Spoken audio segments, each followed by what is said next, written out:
Bienvenidas, bienvenidos a un nuevo episodio de Directo a Reds. Hoy estamos con el escritor colombiano Héctor Abad Facholince. Y bueno, Héctor, bienvenido a este programa. Espero que podamos discutir, descubrir, aprender, ¿por qué no? Y bueno, de verdad, hablar con uno de los escritores más importantes del país y seguramente de la lengua hispana, pues nos alegra mucho. Bienvenido. No, Diego, gracias por invitarme. Hacía tiempo teníamos pendiente esta conversación y estoy muy contento de poderla hacer finalmente. Muchas gracias. Es un poquito odioso que a un escritor la primera pregunta que le hagan sea sobre cine, ¿Ya? pero ¿Sobre es qué? que a un escritor la primera pregunta de una entrevista que le hacen sea sobre cine, pero, Ah, mm, pero bueno, comencemos hablando de Fernando Trueba, El olvido que seremos, la selección en el premio Cannes, que en el Festival de Cannes, que no se pudo hacer por la pandemia. Pero bueno, cuéntenos un poquito, Héctor, cómo fue este proceso de llevar El olvido que seremos al cine. bueno, para mí ha sido una experiencia muy bonita y muy rara porque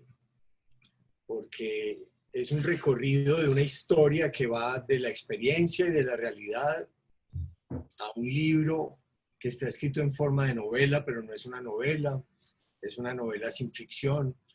Luego mi hija hizo un documental usando imágenes de la realidad y entrevistas. Y luego entonces Fernando Trueba hizo una película de ficción, recreando, recreando un libro y recreando también a una persona real que es la protagonista, que es mi papá. Entonces todo ese proceso es raro vivirlo en una misma vida, como la experiencia, el libro, el documental, la película de ficción. Es como un recorrido que lo hace pensar a uno mucho en qué es real y qué no es real, porque es una película donde hay un niño que hace el papel del que yo fui niño hace más de 50 años, hace más de medio siglo. Hay un joven que hace el papel del joven que yo fui, y hay una serie de mujeres jóvenes que son mis hermanas o mujeres niñas, una señora joven que es mi mamá, un, una gran actriz que es Patricia Tamayo, un gran actor que es Javier Cámara. Entonces, es una experiencia, creo yo, muy rara, creo yo que no muy común, y por suerte, en todas las etapas que le acabo de contar, pues siempre me ha dejado como muchas, salvo la primera, la de la experiencia, que es la trágica. Las otras son como una reconstrucción real o artística que me ha dejado una sensación de que, de que ese pasado trágico es posible convertirlo al menos en algo que no sé muy bien si es realidad o leyenda, pero que al convertirse en leyenda es como más manejable. Y eso me recuerda una cosa, y es que cuando mi hermana se murió de cáncer, mi papá escribió algo para consolarse que se llamaba La niña que se convirtió en leyenda.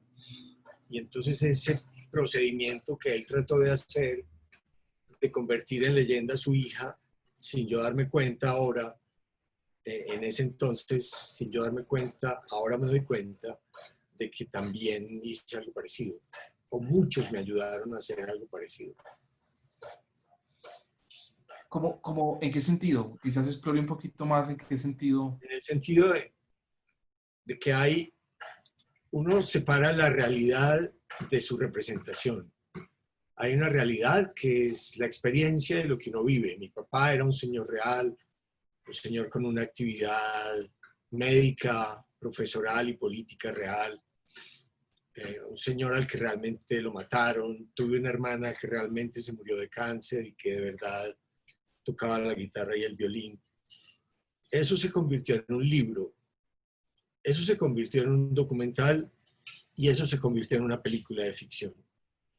Y lo bonito de los libros y de las películas y de las novelas es que los personajes ficticios adquieren una realidad a veces más grande que los personajes reales. Entonces, al ficcionalizar a una gente que vivió, de alguna manera se vuelven más reales. Todavía Claro. no me hago entender, no sé. Sí, sí. No, sí, ya. Ya. Pero hablando un poco de eso, estas personas reales, su familia, amigos cercanos, personas que existen, existieron, ¿cómo reaccionan también al verse en los libros? ¿Cómo es la relación de ellos con su ficción, de alguna manera, y con su historia, como con lo que usted escribe? Hay reclamos, ahí tiene usted que contestar llamadas difíciles, o tiene usted que volver sobre recuerdos quizás difíciles para ellos también. ¿Cómo es tramitar la memoria? Y me permite entrar a hablar un poco de la memoria en Colombia, que quizás es un tema tan tocado por usted y tan dolido también para todos nosotros. Sí, yo creo que mi obsesión por la memoria parte de una condición personal que es mi mala memoria. Entonces, mi lucha contra la mala memoria ha sido convertirla en libros y en palabras y en objetos que me puedan servir para recordar. En cuanto a las reacciones de las demás personas, eso va sufriendo como una evolución y un cambio, y hay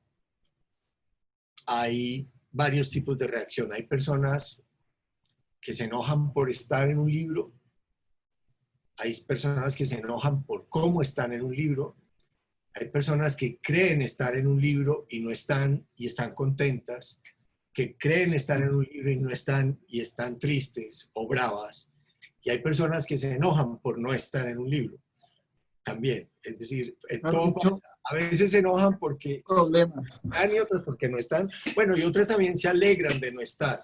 También se alegran de no estar. Todo eso pasa y he recibido cartas muy duras, eh, se han dañado relaciones. Mis primeros libros provocaron en mi familia roces difíciles, pero al menos con la familia más inmediata y más querida, eso se fue como limando, fue saliéndole como un callo a la familia, y lo que al principio parecía impensable, que era contar ciertos asuntos privados, como que ya se resignaron a que eso pasaba si había un escritor en la familia, y ya lo aceptan mejor. Y de todo eso, que esa resignación, sin embargo, no hablando desde el punto de vista de ellos, sino desde el suyo, Héctor, ¿alguna anécdota que quisiera compartir que a usted le haya sorprendido? O sea, que alguna cosa que usted se sorprendió al escribir sobre gente cercana, que quizás usted no esperaba que pasara, por ejemplo.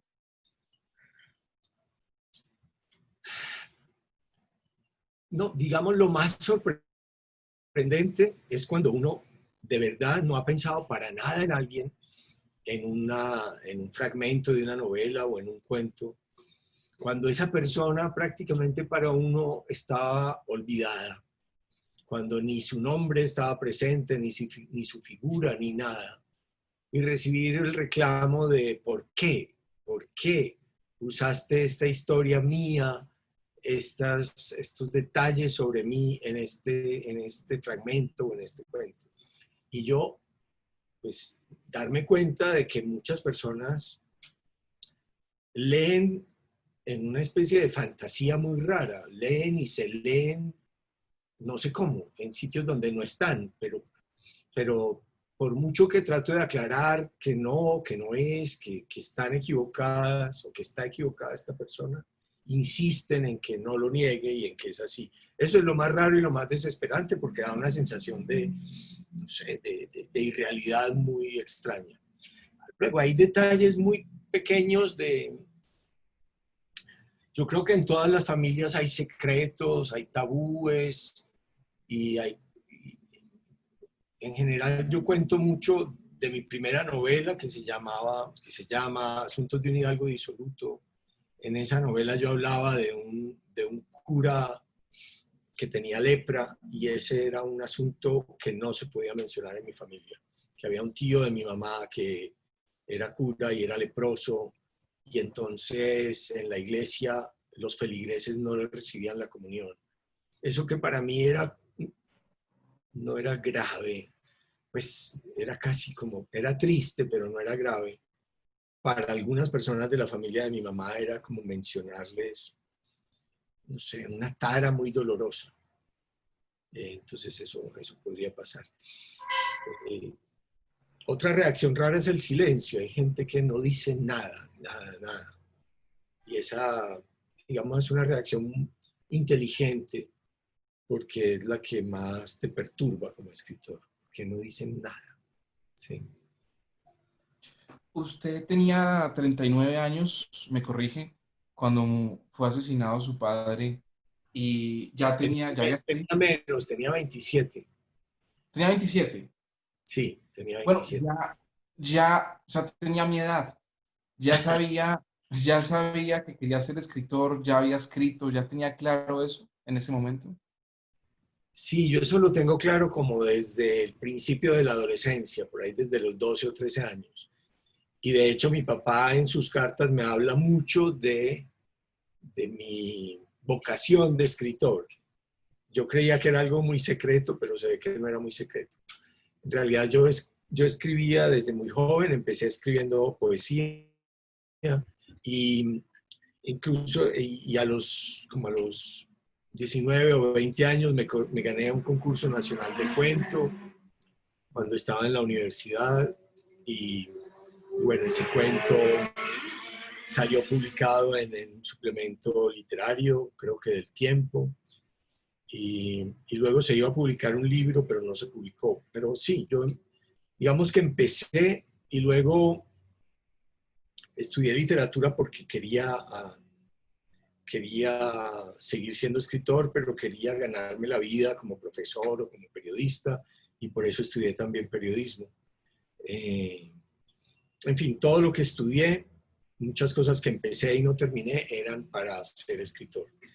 Sí, era muy claro. Cuando mataron a mi papá, yo quería ser escritor. Lo que pasa es que el asesinato de él postergó todas las cosas. Digamos que durante mucho tiempo, 3, 4 años, yo no pude escribir nada. Y eso, ¿por qué? O sea, digamos, había una depresión sobre este tema, o no quería usted quizás tratar el tema de la memoria. Pues no, yo creo que tiene que ver con que las circunstancias de la vida se volvieron de repente muy difíciles. Eh, yo, el mismo año que mataron a mi papá, yo me tuve que ir primero para España y después para Italia. Hubo un tiempo sin trabajo. Antes era mi papá y mi mamá los que me mantenían y de repente yo coincidió, digamos, el asesinato de mi papá con que ya yo era un adulto responsable y tenía que valerme por mí mismo y, y no sabía muy bien cómo. Entonces, creo que tuvo que ver con la lucha por la existencia y con la lucha por olvidar, por darle a mi hija que ya había nacido y a mi hijo que nació 2 años después o 3 años después, darles la sensación de que yo era un padre feliz, un padre feliz. Y para eso era muy importante no estar viviendo en ese pasado que había vivido. Para eso era muy importante no tenerlo presente, tratar de tenerlo lo más olvidado posible. Y además, yo no vivía acá, yo odiaba a Colombia, yo no quería a Colombia, no quería casi que tener nada que ver con este país. Y eso cambió, por supuesto. Sí, digamos que eh, la relación volvió a ser un poco más como la de siempre, que es una relación más de amor y odio, una relación de cosas que me encantan y cosas que me angustian y me enfurecen o me entristecen. En todo caso, pues yo intenté dejar de ser colombiano y, y bueno, no, tuve que seguir siendo colombiano a mi manera porque no había No. manera de dejar de ser colombiano. Fracasó en el intento de dejar de ser colombiano. Sí, Eso es un poco, hay algo trágico, como un poco melancolía, una melancolía feliz en usted, ¿no? Yo lo vengo siguiendo hace años, Héctor, lo he visto en muchos escenarios hablando y hay un poco una melancolía feliz. ¿Cómo es eso? Yo lo he visto, que usted parece luchar con las ideas, luego perece y luego se alegra de esa lucha que fracasa y vuelve y le da la vuelta. Y en sus obras también está eso. ¿Cómo es eso? Y sí, yo creo que está bien decir una melancolía feliz, porque es como la constatación de que la vida es horrible cada rato y sin embargo esa constatación y la descripción de los horrores puede ser feliz. Es uno de los libros que a mí más me gustan y por eso lo traduje, a pesar de que yo no hablo francés y lo leo mal, por eso lo traduje, es El Cándido de Voltaire, que es una demostración de que el mundo es horrible, de que este no es el mejor de los mundos posibles, sino un mundo donde hay pestes, como la que estamos viviendo, donde hay inquisición, donde hay terremotos, donde hay accidentes, donde hay torturas, guerras. Eh, También y, buenos libros. sí, y sin embargo, describiendo todo eso y contándolo con la gracia con la que la va contando Voltaire, uno se da cuenta de que ese mundo con todos esos horrores, cuando Voltaire lo cuenta, es una delicia. Entonces, hay una constatación melancólica e inevitable de que mi país o el mundo o todos los países son muy duros, son muy horribles, pero que sin embargo estar vivo es una experiencia extraordinaria, única, y que no hay afán en salir de la vida porque de todas maneras nos vamos a ir. Entonces, pues yo siendo muy joven consideraba mucho el suicidio, pero me convencí de que no hay ningún afán, de que para qué me voy a suicidar si, pues sí, no, si me voy a morir. Yo sé que en 20 años, si no antes, ya voy a estar muerto. Pues, ¿qué afán hay? ¿Qué afán hay? ¿Para qué precipitarlo?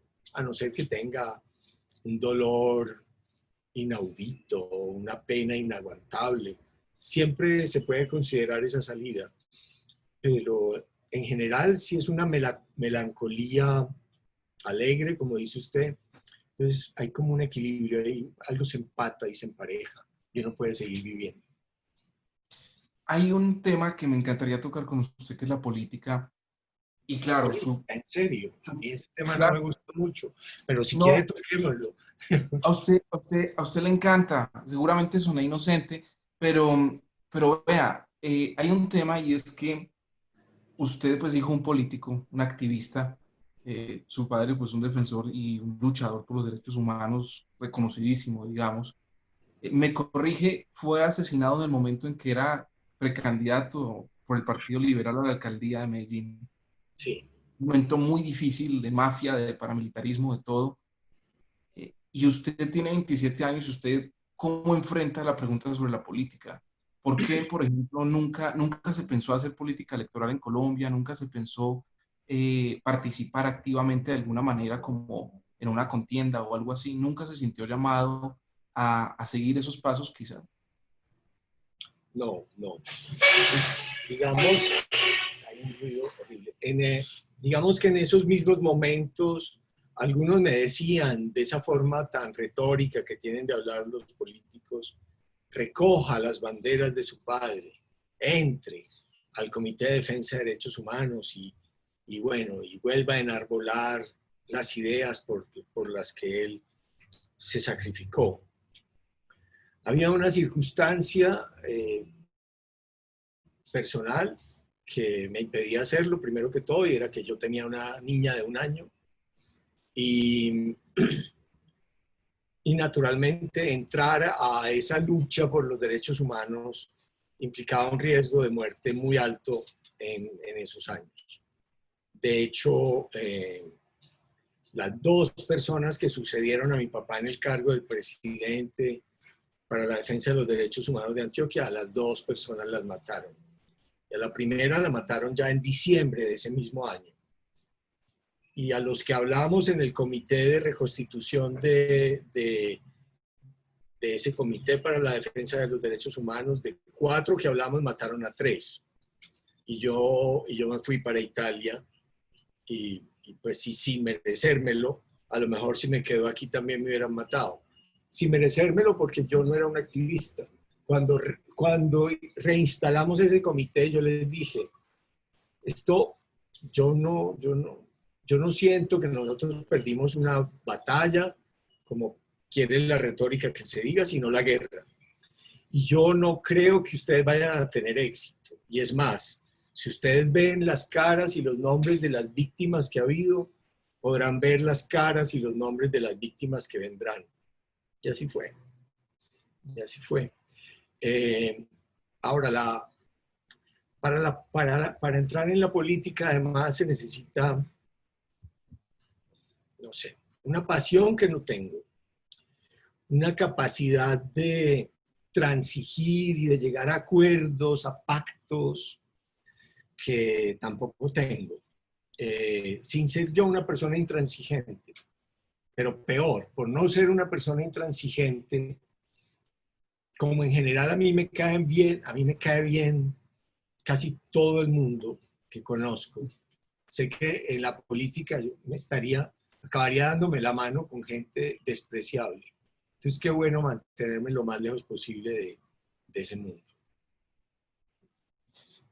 Sin embargo, el tema de los derechos humanos, de la defensa, en algún momento, argumentos en contra del odio que usted ha señalado como uno de los, pues de las raíces también de todo este desangre Colombia, lo toca. O sea, al final sí ha hablado de política, pero quizás evitando lo que usted dice, todo ese ensuciarse, digamos, las manos de lo electoral también, ¿no?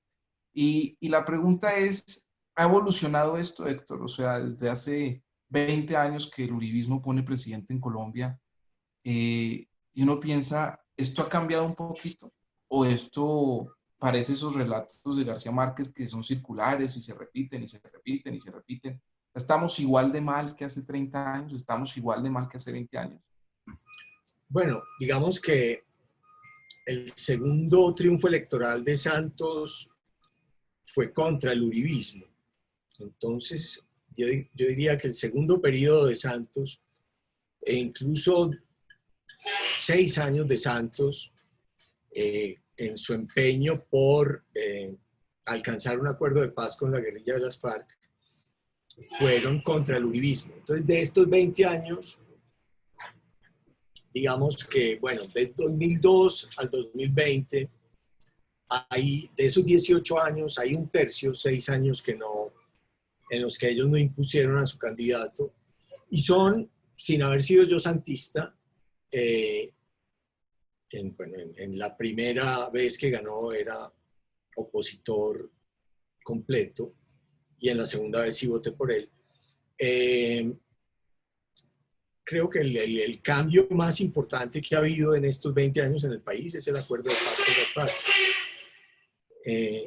Entonces, y eso significó, unido al pacto, no acuerdo, pero al pacto que hizo Uribe con los paramilitares, esos dos hechos han significado una gran disminución en la tasa de homicidios en Colombia. Yo sé que los problemas siguen siendo los mismos, que siguen matando al mismo tipo de personas que mataban cuando mataron a mi papá y a mucha gente.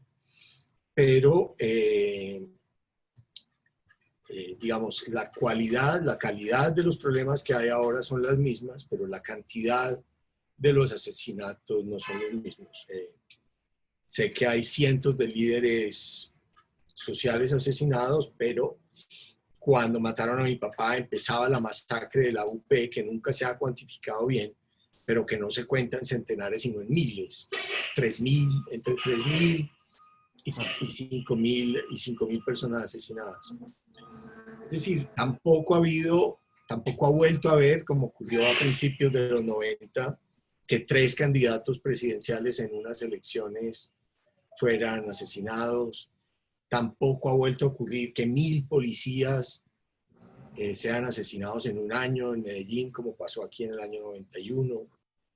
Y tampoco estamos viviendo en el terror de que exploten bombas una y otra vez en las calles cuando salimos a la calle.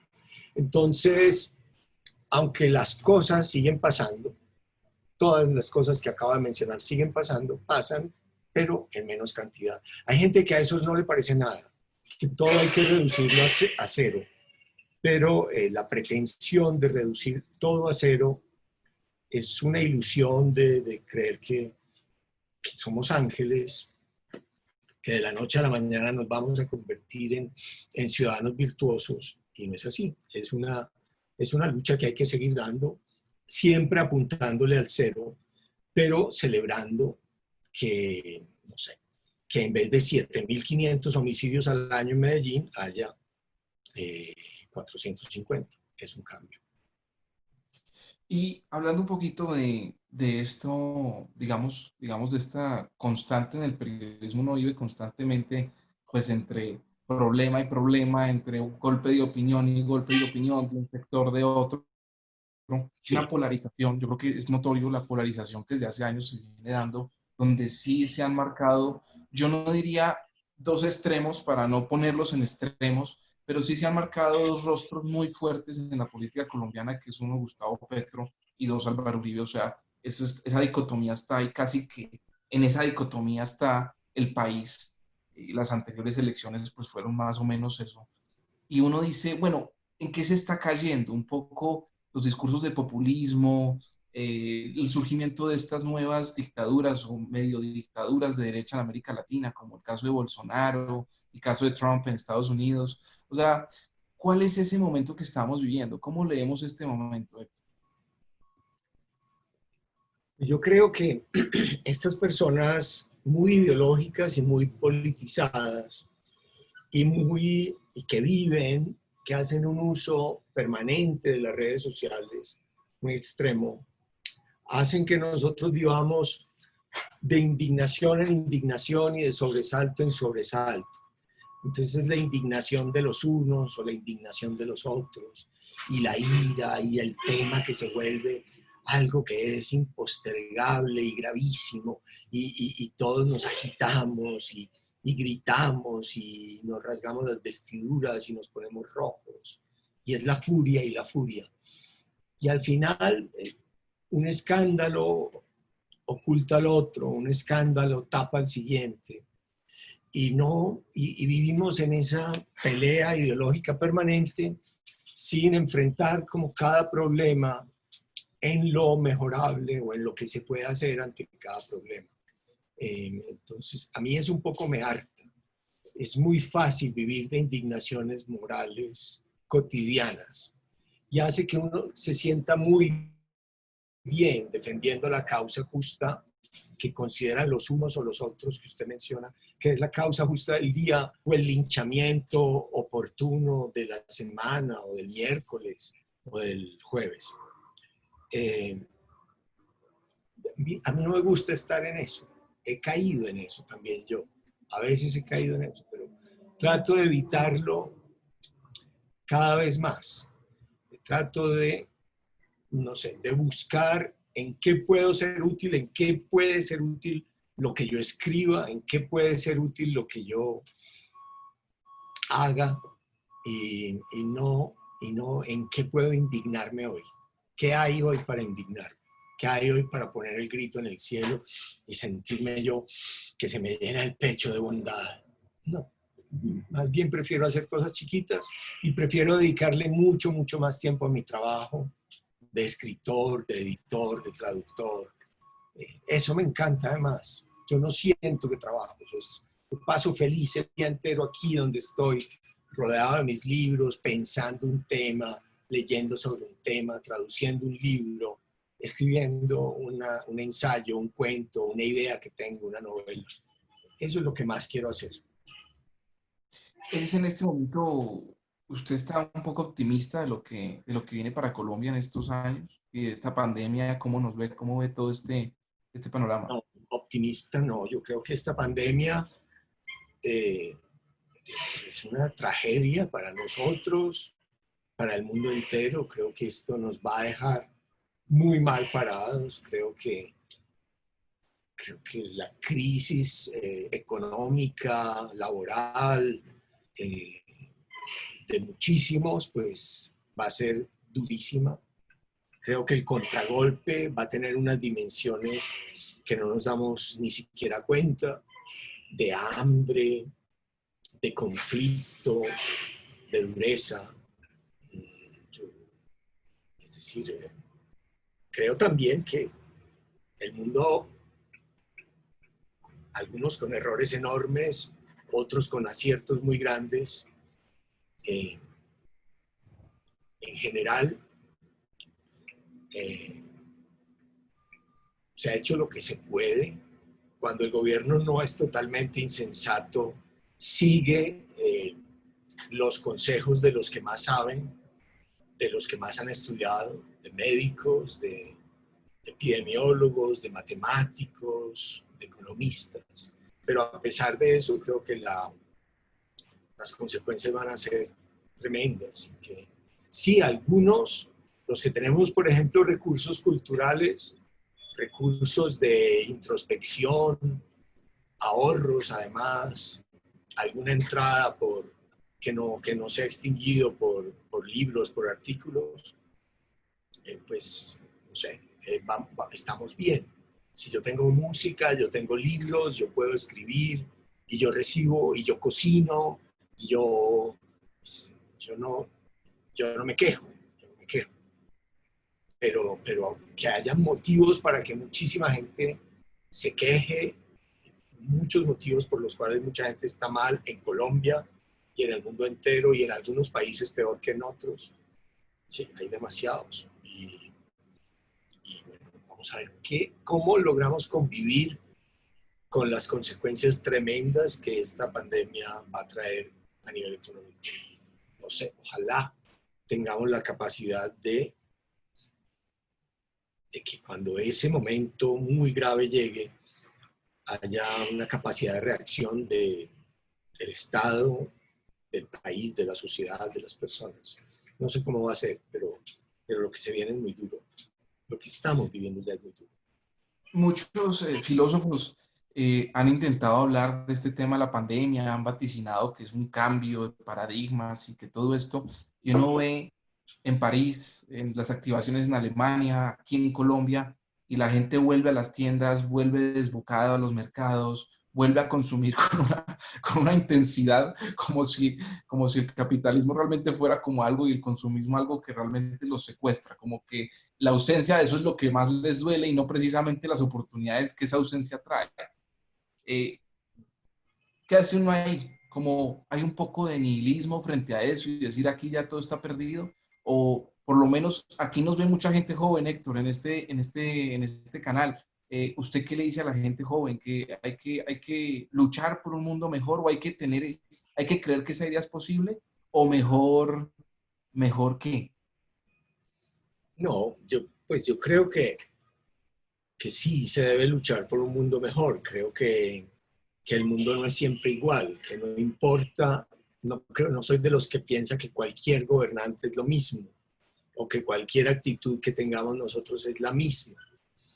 Eh, no, no veo yo soluciones de horda que se une y que lleva en esa masa la solución a todos los problemas.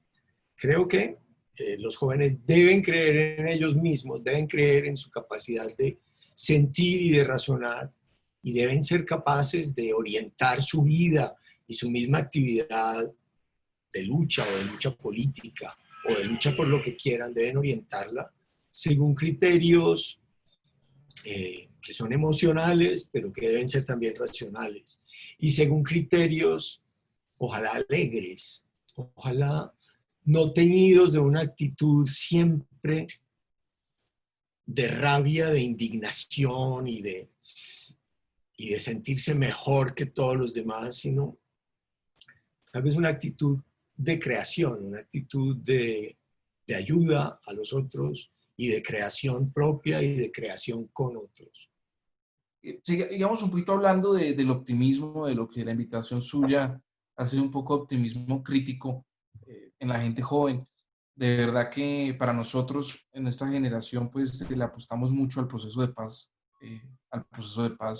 más que al proceso de paz antista, al proceso de paz de Colombia, y más que más que nada a parar esto, porque es que realmente vemos las invitaciones recientes de Marta Lucía a que ahora las mujeres, que la igualdad de género es que las mujeres vayan a tener fierros también y armar a mujeres jóvenes de 18 años.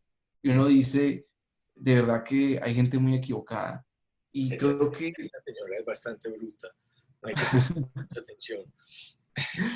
pero hablando un poco de este 2022, y yo detesto regalarle también las entrevistas y los lugares de enunciación y de opinión a los políticos.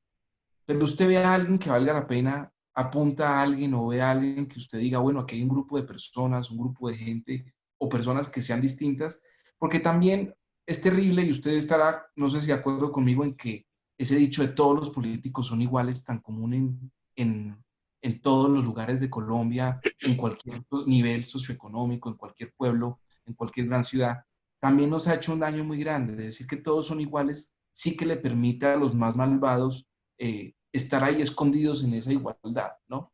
Entonces, ¿cómo ve usted el 2022? ¿Qué se viene? Eh, ¿Invita a usted a algo en ese año que se viene, digamos, en ese periodo? Bueno, Diego, ya que me insiste en hablar de política, eh, yo en las elecciones pasadas eh, podría haber votado solamente por dos candidatos que eran Humberto de la Calle o Sergio Fajardo. Mi posición sigue siendo igual. Yo por eso voté en blanco en la segunda vuelta. Eh, yo aspiro a que haya en este país finalmente un poder mucho más sereno, mucho menos ideológico, que no tenga la solución de antemano porque unos libros o unas doctrinas le digan qué es lo que hay que hacer, o unos modelos, sino que entiendan que Colombia es un caso muy complejo, de país muy compuesto, de país además con una tradición muy violenta en el verbo y en la realidad de las armas, en el verbo y en la pólvora, en la violencia, en la dinamita, en el plomo. Eh, yo prefiero unos líderes más serenos, que algunos llaman tibios, pero que yo no llamaría tibios, sino que yo llamaría serenos, que tienen hay una firmeza en la serenidad, hay una firmeza en no querer tener actitudes siempre emocionales, siempre iracundas, sino en tratar de defender actitudes eh, de democracia. Y la democracia, por eso yo no soy político, la democracia exige muchas veces conciliar intereses. Yo no sería bueno para conciliar intereses, pero en un país no están solo los intereses de la clase trabajadora, de los campesinos, de los empresarios, de los políticos, de los profesores. ¿No? Hay una cantidad de intereses que muchas veces son muy difíciles de compaginar, de conciliar, pero yo creería más en un político que no adopte simplemente la defensa de cierto tipo de intereses, olvidándose de lo complejo que es este país, que es un país multicultural, multiétnico, con hombres y mujeres, con gente de derecha y de izquierda, con obreros y empresarios. Un país, afortunadamente, no nos podemos quedar en la idea de que es un país muy pobre, ¿no? Un país muy rico además, un país lleno de recursos, pero que hay que decidir qué recursos y cómo se van a usar. Si se va a hacer una mina o si se va a explotar petróleo, ¿dónde se va a hacer esa mina? Y si en ese sitio, a pesar de que las regalías sean inmensas, se debe explotar o no esa mina. Y qué energías vamos a usar y qué, es decir, y qué vamos a comprar públicamente con los recursos que hay. Vamos a dedicarle los recursos a pagar un ejército gigantesco donde algunas personas se pueden jubilar a los 40 años y la carga de jubilación de un capitán, un sargento, un general, puede durar otros 50 años. Vamos a dedicarle a tener un gran ejército para defendernos de cuál amenaza exterior, o vamos a dedicar los esfuerzos a combatir a los narcos, o vamos a dedicar los esfuerzos y el presupuesto más a la educación, más a la salud, más al conocimiento. Entonces, yo creo que serenamente uno puede tener esas discusiones sin que la ideología me diga de antemano que yo tengo que invertir en el ejército y en seguridad, porque eso es lo que dice mi ideología, y punto, y eso es el punto mío, o que yo tengo que aumentar el salario de los trabajadores hasta niveles de clase media. Bueno, si eso te dice tu ideología, pero tienes que mostrar cómo económicamente hacerlo uno o lo otro. Entonces yo creo más en ese liderazgo no indignado, sino racional y sereno de algunos políticos. Eso claramente habla ahí entre una y otra cosa, estaba hablando quizás de Gustavo Petro también, y usted lo considera un hombre que promete mucho, pero que no tiene cómo cumplir esas promesas, ¿sí? Yo, mire, él es una persona que cambia mucho, que dice un día una cosa y otra, que un día se declara capitalista y otro día se declara socialista, que traicionó a uno de mis mejores amigos, que es Carlos Gaviria, que lo trató muy mal, de una manera despreciable, que va a hablar con el embajador de Estados Unidos, que recibe donaciones a su campaña en efectivo, y grandes aparentemente, que fue muy amigo y muy cercano al régimen de Venezuela y lo defendía abiertamente en sus actitudes políticas e ideológicas. Entonces es una persona que no me inspira confianza, por todo lo que acabo de decir, por sus volteretas políticas y emocionales, por sus traiciones a los amigos, por sus amistades eh, con los embajadores gringos o con los jerarcas venezolanos. Por todo eso no me gusta. ¿Por qué esos líderes sobrios, Héctor, no están de alguna manera, quizás líderes que se ciñen más al liberalismo más fuerte, al liberalismo más tradicional, a ese liberalismo de Bertrand Russell, de Karl Popper, de esa línea distinta y de tercera vía que uno podría llamar? ¿Por qué no le están gustando a la gente en ningún lado? ¿Por qué? ¿Por qué? ¿Qué pasa? La Pues gente parece querer... porque es que es un mensaje muy difícil de dar. Un mensaje muy difícil de dar porque la persona que no es iracunda y que no es intransigente, no es ni amiga ni enemiga, y entonces al no ser ni amiga ni enemiga de lo que yo pienso, es una persona despreciable, tibia, sin carácter, pusilánime.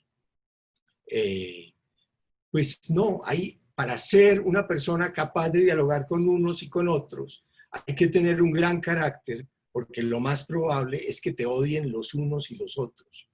Pero hacer entender que tener ese carácter es difícil e implica una actitud que, aunque sea conciliadora, aunque trate de interpretar cuáles son sus intereses y qué es lo que va a pasar si yo afecto sus intereses y qué va a pasar si afecto sus otros intereses. No quiere decir que esté plegado a los intereses de estos o de estos o de los otros, sino que considera la realidad en toda su complejidad y no tiene una fórmula, una solución facilísima que se pueda expresar en un eslogan, porque cada situación tiene que ser estudiada.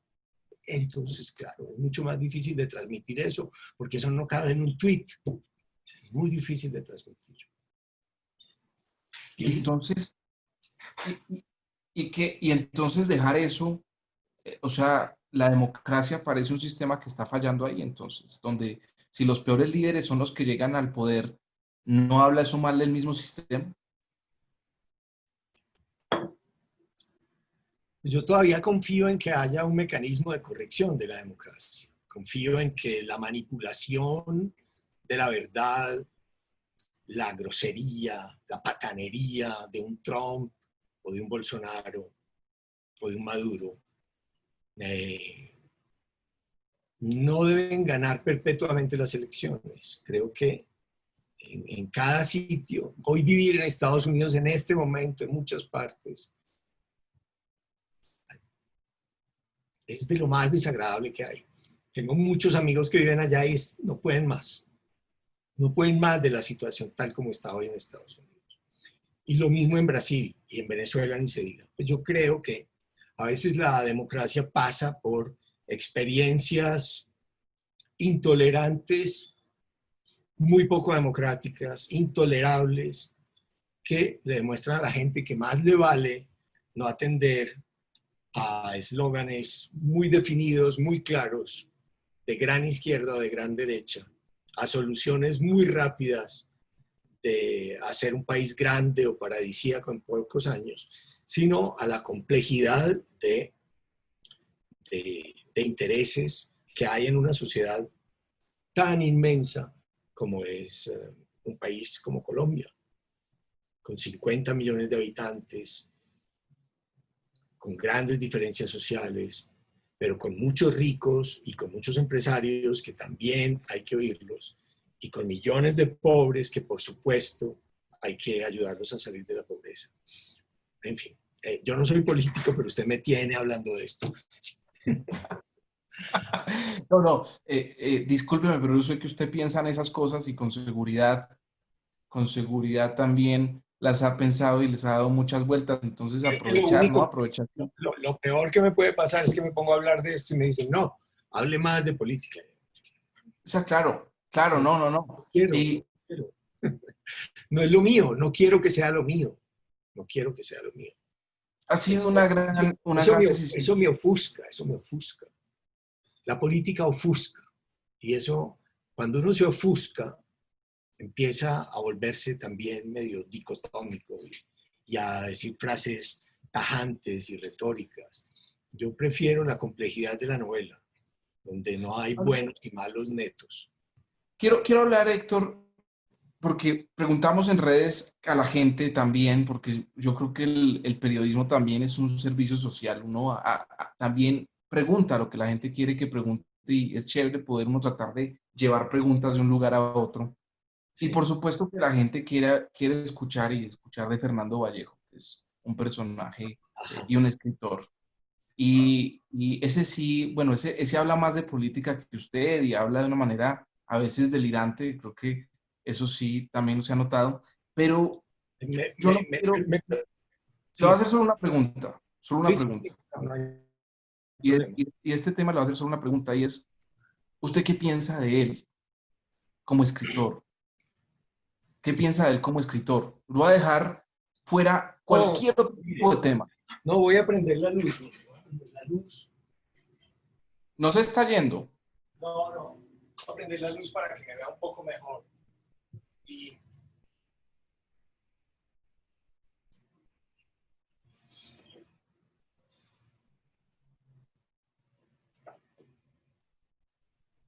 no me fui ni me escondí. Mire, todos estos libros son de Fernando Vallejo. Volvió con un arsenal. Todos estos libros son de Fernando Vallejo. El Fuego Secreto, El Mensajero, Logoy. Este es de César Vallejo. Bueno, este no. Este es de Raúl Vallejo, este tampoco. El Cuervo Blanco, Llegaron, La Puta de Babilonia, El Mensajero, la primera edición del Río del Tiempo, Los Días Azules, pues el primer libro y la primera edición del Río del Tiempo. Yo creo que Fernando Vallejo eh, escribe, o por lo menos escribía muy bien. Creo que sus primeras novelas son muy buenas. Yo reseñé varias de las novelas de él. Eh, de manera muy, muy elogiosa, porque lo sentía y no voy a No voy a decir que ahora, porque él, el personaje, me cae mal, de repente las novelas que a mí me parecían buenas se volvieron malas. El problema que yo tuve con Fernando Vallejo fue que él se puso a escribir de ciencias, de biología, de matemáticas. Yo lo critiqué cuando escribió de ciencias, de biología, de matemáticas, y últimamente en el episodio del Espectador lo critiqué por sus opiniones médicas, porque a pesar de que él es un hombre, o por lo menos era un hombre muy inteligente, no es un sabio, no sabe de todo, no es un matemático, no es un físico, no es un biólogo. Sí es un retórico, es un buen profesor de retórica, sabe mucho de retórica. Era un buen novelista. Últimamente creo que sus delirios lo llevan por un camino muy obsesivo con la política y muy fácil, que es, por ejemplo, fusilar en sus novelas a toda la gente que le cae mal. Me parece un recurso literario muy pobre. Entonces, yo reconozco que él escribió libros muy buenos, novelas muy hermosas, y yo creo que él no está muy bien. Yo creo que él no está muy bien. Creo que él lo afectó mucho la muerte de su compañero, David Antón, que era un gran hombre, y bueno, no creo que él esté muy bien en este momento, y creo que muchas de las cosas que escribe son son una especie de autolesión, algo que al que más daño le hace ciertas cosas que él escribe es a sí mismo, y eso no lo entiendo. Pero bueno, lo que yo dije de él, del desbarrancadero, de los días azules, o del Logoy, o del Mensajero, lo puedo seguir firmando, pero de alguna manera era otro Fernando Vallejo. El de hoy no me interesa. Creo que mucha gente comparte su opinión, Héctor. Quiero hablar un poco de qué se viene para Héctor Abad en estos siguientes 100 años que le quedan. Ay, hombre, como dice un amigo mío del colegio, nos queda, si mucho, un cuarto de tanque. ¿Quién sabe? ¿Quién sabe? No, no, Las un que cuarto de pasan. tanque. Puede quedar mucho menos, pero si nos va bien y no se daña esta chatarrita antes, pues lo que queda de gasolina es un cuarto de tanque. Y yo no creo que a estas alturas uno vaya a cambiar mucho. Yo espero no enloquecerme, espero no sufrir no sé, alguna desconfiguración neuronal o alguna tragedia personal que me deschavete. A mí me gusta mucho lo que hago. Tengo la gran suerte de hacer lo que me gusta hacer. Y ya lo he mencionado. Yo he dedicado mi vida a los libros. Yo he tenido librería, entonces he sido librero, he sido traductor de libros, edito libros con mi esposa en la editorial Langosta. Acabo de traducir un libro de Kipling, traduje antes a Voltaire, traduje antes a Calvino, eso también me gusta. Inventarme historias y escribir novelas me encanta. Estoy escribiendo una novela. Entonces, además tengo una gente que quiero mucho alrededor, amigos, mis hijos. Entonces, no va a cambiar mucho. En este cuarto de tanque yo, francamente, si yo creyera en Dios, yo no pediría ningún cambio. Yo, si creyera en Dios o en alguna potencia que pudiera ayudarme, no, más que nada quisiera que no hubiera grandes tragedias en mi vida. Eso. No pido felicidad, no pido nada muy raro, pido que no haya cosas trágicas. Y poder seguir trabajando en lo que siempre he trabajado, en libros propios o ajenos, hasta que me muera. Eso es lo que quiero, eso es lo que se viene. Si se viene, no sé, si la chatarrita se daña antes y queda con un poquito de gasolina, tampoco hay mucho problema, estoy satisfecho.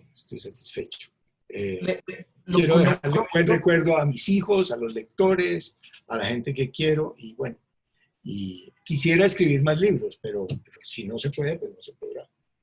Conecto algo de lo que dice la tragedia con lo que dijo usted al principio, que la tragedia de su padre y de su familia también la convirtió usted en una narrativa potente, en una narrativa que ya ha cruzado las mismas fronteras de su libro bueno, ser uno de los libros más leídos en Colombia, un libro que también significa mucho para la memoria colectiva del país y para mucha gente. Eso yo lo puedo decir que lo veo, ¿sí? Que lo escucho en la gente más humilde, en la gente más lejana. Su libro lo tienen como un libro de memoria de país, y eso es algo que uno no puede negar. Entonces, qué irónico que la tragedia también haya traído a usted tanta eh, vida, porque todo eso también es las múltiples vidas de su obra, Héctor. Sí, lo que pasa es que ahí hay una gran paradoja y es el único libro que yo he escrito, el único libro del que a mí me hablan, el único libro por el que a lo mejor después de que se me acabe la gasolina me van a recordar algunos durante 2 o 3 años. Es un libro que sí tiene el origen en una tragedia. Entonces, yo no quisiera, lo que menos quisiera yo es tener que vivir otra tragedia para poder escribir otro buen libro. Si ese es mi único buen libro y si lo único que produce un buen libro es una circunstancia vital trágica, yo no prefiero la literatura sobre la vida, sino que yo prefiero la vida sobre la literatura. Entonces, bueno, sacar algo bueno de lo malo es un recurso que tenemos y al que hay que aspirar, pero ojalá uno no tenga que llegar a eso. Héctor, muchísimas gracias por esta entrevista. Me queda una pregunta del tiempo pasado. ¿Qué le faltó hacer? Usted dice que ya no hay nada de novedad, pero, hombre, ha piloteado aviones, ha manejado submarinos. No, eh, no, ni ¿qué- quisiera. Aunque tuviera otras 4 vidas, no pilotearía un avión ni un submarino. Me hubiera gustado mucho aprender a tocar bien un instrumento musical, eso. Eh, Eso me hubiera gustado mucho. Pero no creo que no haya nada nuevo en el futuro. Creo que cada novela que uno emprende o cada novela que uno publica de un joven siempre es siempre una aventura. Estoy planeando una colección en Angosta de algo que ya hemos hecho en la editorial, que se llama Ópera Prima. Y Ópera Prima es publicarles a los jóvenes autores colombianos, a quienes escriban novelas o cuentos o crónicas, su ópera prima. Ya lo hemos hecho como 4 o 5 veces y eso es muy bonito. Eso rejuvenece y eso lo mantiene a uno en contacto con lo que ustedes están pensando. Y yo sé que publicar el primer libro no es fácil. Y bueno, Angosta quiere publicar primeros libros de mucha gente, porque confiamos en que aquí hay muchísimo talento y mucha gente leyendo, pensando y escribiendo bien. Muchas gracias, Héctor, por esta entrevista. Gracias por compartir su tiempo. Le pedimos a la gente que nos recomiende un libro. Eso usted, obviamente, usted nos puede más bien hacer una lista de 300 libros y nos la manda y nosotros la publicamos. A ver, ¿qué les Eh, recomiendo? No, les puedo recomendar. Es que depende de lo que yo casi siempre recomiendo el último libro que he leído porque es el que tengo más presente. Entonces, ayer leí El burgués gentilhombre de Molière, porque estaba buscando una parte muy corta en la que el burgués gentilhombre es un tipo, es un burgués en la época de Molière es un tipo que ha ganado mucha plata con el comercio, con algún oficio de la ciudad, pero está muy por debajo de los nobles. Y este burgués quiere ennoblecerse, quiere pertenecer a la clase social más alta. Y para eso contrata a un profesor de música, a un profesor de danza y un profesor de filosofía. Y Y todo es muy gracioso porque él cree que así podrá volverse de noble y tiene al lado un noble que lo aconseja, que es un noble pobre, pero entonces le saca toda la plata para ennoblecerlo. Y es siempre, no sé, leer a estos autores clásicos es muy divertido. Y este Jourdain, que así se llama, descubre con el profesor de filosofía algo que él no sabía. Es que él dice, estoy enamorado de una señora de alta clase y le quiero escribir un billetico, pero bien bonito. Y el profesor le dice, bueno, ¿y lo quiere escribir en verso o en prosa? Dice, no, ni en verso ni en prosa. Y dice, ¿cómo así? Pero es que no hay sino verso o prosa. Dice, y yo cuando hablo, ¿en qué hablo? Usted habla en prosa. Cuando yo pido las pantuflas y el gorro de dormir, estoy hablando en prosa. Sí, en prosa. Eso es prosa. Es que, señor filósofo, acabo de descubrir una cosa después de 50 años que yo hablo en prosa. No sé si estamos hablando en prosa o en verso, David. David no, Diego. Pero bueno, a mí me divierten esos libros viejos. Ese les recomiendo. El burgués, el hombre de Molière, un clásico. ¿Con qué canción nos despedimos y se acaba esta entrevista? Y le agradezco su participación, Héctor. ¿Con qué canción? ¿Con qué canción nos despidiéramos? Me gusta mucho una canción que es Green Grass, hierba verde. Green Grass. Es la canción de mi entierro. ¿De quién es? Esa canción originalmente es de Leonard Cohen, pero hay una versión que a mí me gusta mucho, que ya le voy a decir de quién es, porque afortunadamente cuando uno no tiene memoria, tiene estos otros cerebros adicionales en la pantalla que sirven mucho. Este es Green Grass. Green Grass. ¿Qué le pasa a mi internet? Ánimo. Green Grass. Aquí va.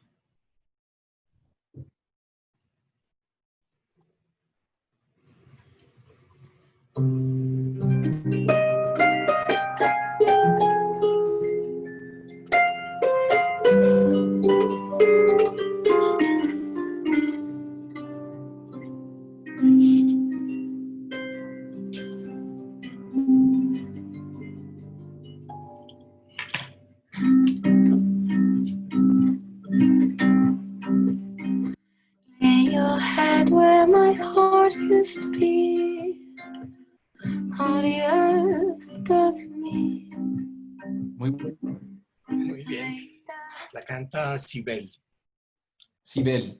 Muy bonita. La letra también es muy bonita. Descansa tu cabeza donde el corazón